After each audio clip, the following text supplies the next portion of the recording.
ಬರಹಕ್ಕೆ ಹೊಣೆಯಾರು ನಾವು ಕೂಲಿ ಮಾಡೋರು, ನಮ್ಮ ಕಷ್ಟವ ಕೇಳೋರಿಲ್ಲಿ ಯಾರಿಗರು.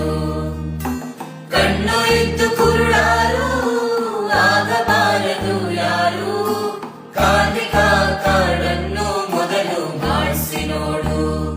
ನಿಮ್ಮ ಒಳಿತಿಗಾಗಿ ಸಚಿವ ಸಂತೋಷ್ ಲಾಡವರು ಒಳ್ಳೆ ಯೋಜನೆಯನ್ನು ಜಾರಿಗೆ ತಂದಿದ್ದರು.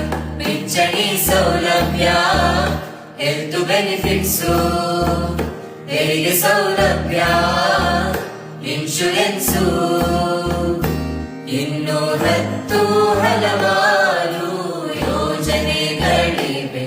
ಅರ್ಜಿಯ ಹಾಕಿಕೋ, ಸೌಲಭ್ಯ ಪಡೆದುಕೋ, ಬನ್ನಿ ಕಾರ್ಡ್ ಮಾಡಿಸುವ, ಸೌಲಭ್ಯ ಪಡೆದುಕೋ.